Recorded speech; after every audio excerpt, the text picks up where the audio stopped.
तो hello everyone, आज हम डिस्कस करने वाले हैं यूके बोर्ड में पूछे हुए इंपॉर्टेंट क्वेश्चन जो कि रिपीटेडली जिनको प्रीवियस ईयर में पूछा हुआ है। आइए हम स्टार्ट करते हैं पहले क्वेश्चन से। आपको ने नोट पेन कॉपी उठानी है और नोट करना है। आइए स्टार्ट करते हैं।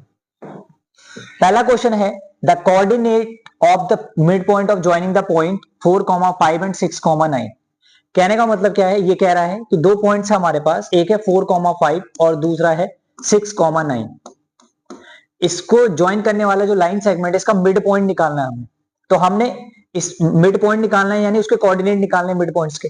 अब इसका फॉर्मूला हमने पढ़ा हुआ है मिड पॉइंट का। मिड पॉइंट का फॉर्मूला क्या होता है, अगर x निकालना है तो x1 प्लस x2 अपॉन में 2 कर देते हैं। तो इसमें x1 और x2 क्या है, ये x1 y1 है और ये x2 y2 ले लेते हैं हम एंड पॉइंट्स को। तो x1 देखो कितना है, 4 है, और प्लस x2 कितना है, 6 है, अपॉन में 2 कर दो तो x इज इक्वल टू कितना हो जाएगा, 6 प्लस 4 10 अपॉन 2 कितना है, 5। यानी x कोऑर्डिनेट तो आ गया हमारा 5। अब अगर मुझे y कोऑर्डिनेट निकालना है तो y कोऑर्डिनेट कैसे निकालेंगे, तो y का मिड पॉइंट के y का फॉर्मूला होता है y1 प्लस y2 अपॉन में 2। y1 देखो कितना है, 5 है, और प्लस y2 कितना है, 9 अपॉन में 2 is equal to y। y is equal to 9 plus 5 कितना हो गया, 14 अपॉन 2 कितना, 7। तो यानी मिड पॉइंट के जो कोऑर्डिनेट आ गए वो आ गए 5,7। नेक्स्ट क्वेश्चन देख लेते हैं। ये भी बहुत इंपॉर्टेंट क्वेश्चन है। One root of quadratic equation, quadratic equation दे रखी है, उसकी एक इक्वेशन एक रूट दिया हुआ है। देखो क्वाड्रेटिक इक्वेशन है के स्क्वायर प्लस के x plus 6, sorry x square plus के एक्स प्लस 6 ऐसे करके दिया हुआ है, और एक जो हमारा क्या है रूट है वो 1 है। तो जब जो रूट की वैल्यू दी जाती है वो हम x में वैल्यू पुट कर देते हैं। तो x में 1 की वैल्यू पुट करेंगे तो 1 का square plus k into x की जगह पे 1 प्लस 6, और पूरी इक्वेशन को हम 0 के बराबर रखते हैं। 1 का स्क्वायर 1 प्लस k 1 जा k plus 6 is equal to 0। 6 plus 1 कितना हो गया, 7। तो k plus 7 is equal to 0। तो k की वैल्यू क्या आ गई यहाँ पे, 0 माइनस 7। तो k आ गया हमारा माइनस का 7।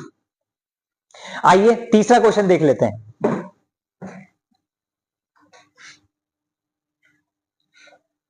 A die is thrown once, the probability of getting an even number will be। एक डाई को एक बार फेंका गया और हमें यह बताना है कि इवन नंबर आने की प्रोबेबिलिटी क्या है। पहले ये देख लेते हैं, जब हम डाइस फेंकते हैं तो क्या क्या आ सकता है। एक आ सकता है, 2, 3, 4, 5, 6। अब जब भी हम किसी इवेंट की प्रोबेबिलिटी निकालते हैं तो क्या क्या होता है, हम लिखते हैं फेवरेबल आउटकम, ठीक है, अपॉन में टोटल आउटकम, है ना। तो अब पहले ये देखेंगे इवन नंबर कौन कौन से है। इवन नंबर 2 है, 4 है और 6 है। तो जो फेवरेबल आउटकम होगा इवन नंबर का वो कितने हो जाएंगे, 1, 2, 3। तो 3 फेवरेबल आउटकम है। टोटल आउटकम कितने हमारे पास, 1, 2, 3, 4, 5, 6, 6 है। तो 3 1 जा 3, 3 2 जा, तो हमारी यानी कि प्रोबेबिलिटी इवन नंबर आने की प्रोबेबिलिटी कितनी हो जाएगी, 1/2। बहुत आसान था। नेक्स्ट क्वेश्चन देख लेते हैं। What will be the nth term of AP? AP आपको दे रखी है, आपको nth टर्म निकालनी। तो आपको पता ही है an का फॉर्मूला क्या होता है, nth टर्म के फॉर्मूला क्या होता है, a plus n minus a plus n minus 1d। तो अगर मैं nth टर्म निकालना चाह रहा हूं तो पहले मेरे को ये तो पता होना चाहिए AP का फर्स्ट टर्म कौन सा है। तो फर्स्ट टर्म कितना है यहाँ पर, 2। तो a इज इक्वल टू 2। अगर मैं डिफरेंस निकालूं तो 4 में से 2 माइनस करूंगा, कितना आएगा, 2 आएगा। तो वैल्यू पुट करो, an is equal to a की जगह पे 2 रख लो, n की जगह पे क्या, n की जगह पे nth टर्म ही निकालना, तो n की जगह पे n ही रहेगा, -1 इंटू d कितना है 2। तो इज इक्वल टू 2 प्लस 2 का इंटू n से करो 2n माइनस 2 1 जा 2, 2 से 2 चला गया तो कितना बचा, यानी nth टर्म जो हमारी आ गई उसकी वैल्यू कितनी आ गई, 2n। बहुत ही आसान है। आइए नेक्स्ट क्वेश्चन देख लेते हैं। नेक्स्ट क्वेश्चन है, if the circumference of a circle is 6 pi. अगर सर्कल का सर्क्यूमफ्रेंस 6 पाई दिया हुआ है, यानी सर्क्यूमफ्रेंस आपको पता होता क्या है, सर्क्यूमफ्रेंस होता है 2 पाई आर, और वो दे रखा 6 पाई। तो देखो पाई से पाई चला जाएगा तो 2r इज इक्वल टू 6 आ गया। तो इनटू में डिवाइड में r इज इक्वल टू 6/2 कितना हो गया, 3। तो हमको सर्क्यूमफ्रेंस दे रखा था सर्कल का, हमें क्या निकालनी, रेडियस। तो रेडियस निकल गई हमारी कितनी है, 3। तो r आ गई 3। बहुत ही आसान था ये भी। फिर नेक्स्ट क्वेश्चन देख लेते हैं। आइए आपने नोट करने, बहुत इंपॉर्टेंट क्वेश्चन होने वाले हैं। In what ratio the Y axis divide. कह रहा है कि जो 5,6 और -1,4 है इसको ना वाई एक्सिस डिवाइड कर रही है। तो वाई एक्सिस में जो कोऑर्डिनेट होते हैं ना, वाई एक्सिस पे x 0 होता है। तो x 0 होता है, y की कुछ वैल्यू होगी, हमें नहीं पता। तो कह रहा है कि किस रेशियो में डिवाइड करेगा वो निकालना है। तो मान लो कि हमको रेशियो नहीं पता है इसका, तो k/1। तो इसके लिए लगेगा सेक्शन फॉर्मूला। कौन सा फॉर्मूला लगेगा, सेक्शन फॉर्मूला। तो सेक्शन फॉर्मूला क्या कहता है, सेक्शन फॉर्मूला कहता है कि अगर आपको क्या पता है, अगर आपको x पता है, x अकॉर्डिंगली, तो फॉर्मूला लगाओ m1 x2 plus m2 x1 upon में m1 प्लस m2। x पता, देखो ये होता है x1, ये y1 लेते हैं, इसको x2 इसको y2 लेते हैं, और ये होता है x और ये y। तो x हमको दे रखा कितना, x तो 0 है, इज इक्वल टू m1 बताओ कितना है, m1 ये होता है, ठीक है, और m2 ये होता है।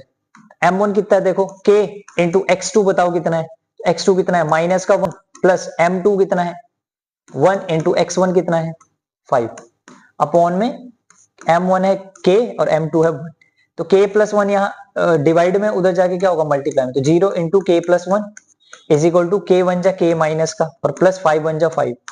तो 0 का k से k प्लस 1 से इंटू होगा तो 0 आ जाएगा, ठीक है।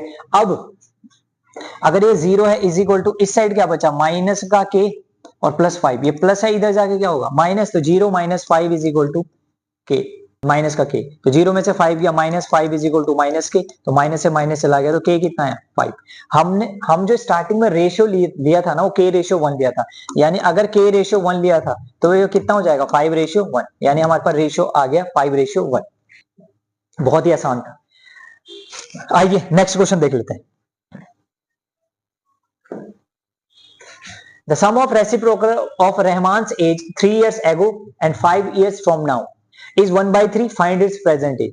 अब वो कह रहा है कि जो रहमान की एज है, मान लो रहमान की जो प्रेजेंट एज है, मान लो कि जो रहमान की प्रेजेंट एज है वो x है, और रहमान एज 3 years ago, तो 3 साल पहले कितनी रही होगी 3 years ago, 3 साल पहले कितनी रही होगी x माइनस 3 रही होगी, और 5 years from now, अब से 5 साल बाद कितनी होगी 5 years from now, अब से 5 साल बाद कितनी होगी उम्र, तो अभी तो x है तो 5 साल बाद कितनी होगी x प्लस 5 है ना। यहाँ पे फ्यूचर का पूछ रहे हैं, यहाँ पे पास्ट का, पास्ट में माइनस कर देते हैं, फ्यूचर में प्लस कर देते हैं। कह रहा ये जो 3 साल पहले और 5 साल बाद की जो उम्र है ना उसका रेसिप्रोकल, मतलब उल्टा कर दें अगर, उनका जो सम है वो कह रहा है वो 1/3 है। तो इसको सॉल्व कर देंगे। देखो सॉल्व करने का तरीका क्या होता है कि इसका इंटू इधर हो जाता है, इसका इंटू इधर हो जाता है, x प्लस 5 का इंटू 1 से होगा तो x प्लस 5 ही आएगा, और x माइनस 3 का इंटू 1 से होगा तो x माइनस 3 होगा, और अपॉन में क्या होता है ना इन दोनों का मल्टीप्लाई हो जाता है, x minus 3 into x plus 5 is equal to हो गया कितना 1/3। तो अब क्या है ये x प्लस 5 है और प्लस x, और ये प्लस माइनस का माइनस 3 अपॉन में x का इंटू इससे करो x स्क्वायर, x 5 जा 5x minus 3 into x 3x plus minus का माइनस 3 5 जा 15 इज इक्वल टू 1/3। तो देखो x x कितना हो गया 2x, 5 माइनस 3 कितना हुआ 5 माइनस 3 2, ठीक है, अपॉन में x स्क्वायर प्लस माइनस का माइनस 5 में से 3 गया कितना बचा 2x प्लस का माइनस 15 हो गया, ये इज इक्वल टू 1/3। 3 को इधर ले जाएंगे तो इंटू होगा, तो इंटू होगा तो इसके लिए हमको साइज कम करना पड़ेगा, तो इंटू होगा तो कितना आ जाएगा देखो 3 का इंटू 2 से 3 2 जा 6x प्लस 3 2 जा 6 इज इक्वल टू, इसका इंटू 1 से होगा तो उतनी आएगी value x square plus 2x minus 15, ठीक है। अब क्या होगा ये जो इधर प्लस में इस साइड जाके माइनस हो जाएंगे, तो x square plus 2x minus 15, ये प्लस था तो माइनस 6x प्लस था तो माइनस 6, तो x square plus 2x minus minus का प्लस 15 और 6 कितना हो गया 21 माइनस का और minus 6x is equal to 0। 6x में से 2x गया कितना बचा 4x, तो x square minus 4x minus 21 is equal to 0। 7 के फैक्टर करो जरा, 7 के फैक्टर कितना होता है 7 3 जा 21, लेकिन माइनस का चाहिए तो इन दोनों में से कोई एक माइनस, तो ये ले लो, तो x स्क्वायर इसको स्प्लिट करो किसमें माइनस 7x और plus 3x minus 21, x common लेंगे तो अंदर बचेगा x माइनस 7 है ना, x बाहर चला गया यहाँ से, इधर से x, तो कितना बचा यहाँ पे x माइनस 7, यहाँ से 3 कॉमन ले लेते हैं, जब 3 कॉमन लेंगे तो ये होगा x माइनस ये 7 3 जा 21, तो कितना बचेगा 7, x माइनस 7 कॉमन लेंगे और अंदर बच जाएगा x प्लस 3। तो जो देखो ये वाली एज तो नेगेटिव आएगी, पॉजिटिव कौन सी एज आएगी ये वाली, x माइनस 7 को अगर 0 के बराबर रखेंगे तो माइनस उधर जाके प्लस हो जाएगा, तो 0 प्लस 7 यानी कि उसकी प्रेजेंट एज कितने साल होगी 7 साल आ गया होगा। ये कुछ इंपॉर्टेंट क्वेश्चंस थे, आपने ट्राई करने, एक और वीडियो बनाई हुई है उसके भी कुछ क्वेश्चंस देखने ट्राई करने, मोस्ट प्रोबेबली इनसे क्वेश्चंस आएंगे। Thank you.